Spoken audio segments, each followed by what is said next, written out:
अस्सलाम वालेकुम। मैं शेयर कर रही हूँ कलेजी मसाला की रेसिपी। बहुत ही ज़बरदस्त, सॉफ्ट और विदाउट एनी स्मेल कैसे तैयार करते हैं, सारी टिप्स आपके साथ शेयर करूंगी जी। तो 1 किलो मैंने बीफ कलेजी ले ली है, उसको क्यूब्स फॉर्म में काट कर लिया और फिर मैंने इसको लहसुन का पेस्ट 1 टेबलस्पून लगा के 5 मिनट छोड़ दिया था और फिर पानी से अच्छी तरह से धो लिया। सॉरी वो मैं स्टेप रिकॉर्ड नहीं कर पाई। स्मेल खत्म करने के लिए स्टेप आपने मिस नहीं करना। Next step to reduce smell is marination. उसके लिए 1 टेबलस्पून लहसुन अदरक ग्रेट किया हुआ ऐड किया मैंने, नमक 1 टीस्पून, लाल मिर्च powder 1 teaspoon, half teaspoon chilli flakes, half teaspoon हल्दी पाउडर और ये है लेमन जूस 1 टेबलस्पून। बहुत ही जबरदस्त टेस्ट आता है। दही मैंने लिया है हाफ कप और 120 ग्राम्स। मिक्स करके आपने इसको अच्छी तरह से मैरिनेशन के लिए रखना है, तकरीबन आधे घंटे के लिए जरूर रखिएगा। स्टेप को बिल्कुल भी मिस मत कीजिएगा। तो एक वूक ले लेते हैं और उसमें मैंने हाफ कप ऑयल शामिल किया है।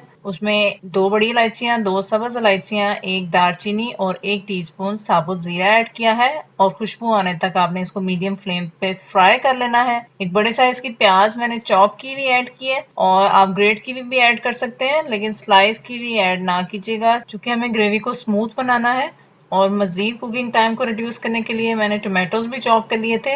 3 मीडियम साइज के टोमेटोज थे और इनको भी मीडियम फ्लेम पे आपने अच्छी तरह से फ्राई करके सॉफ्ट कर लेना है। सॉफ्ट हो जाए तो इसमें मैरिनेटेड कलेजी ऐड कर दें और फिर आपने इसको हाई फ्लेम पे मिक्स करते हुए इस तरह से कुक कर लेना है। कवर बिल्कुल भी नहीं करना आपने क्योंकि दही और कलेजी जो पानी छोड़ेंगे उसी में ही ऑलमोस्ट कुक हो जाएगी। गरम मसालों में हाफ टी स्पून गरम मसाला, हाफ टी स्पून भुना हुआ जीरा और हाफ टी स्पून सूखा धनिया पाउडर ऐड करें और अच्छी सी भुनाई कर लें। और इस लेवल पे अगर आपको लगे कि टेंडर नहीं हुआ तो फिर आप इसमें पानी ऐड कर सकते हैं। मैंने just half cup of water add किया था और फिर इसको कवर करके मैंने कुक कर लिया था मजीद 5 से 7 मिनट के लिए। और लास्ट में आपने कसूरी मेथी जरूर ऐड करनी है, इसका बहुत ही आला टेस्ट आता है। सब्ज धनिया, सब्ज मिर्चें ऐड करें, सर्व करें। अपना फीडबैक जरूर शेयर कीजिएगा। रेसिपी को ट्राई और शेयर जरूर कीजिएगा और अगर आपने चैनल को सब्सक्राइब नहीं किया तो सब्सक्राइब भी कर दीजिएगा। Thank you.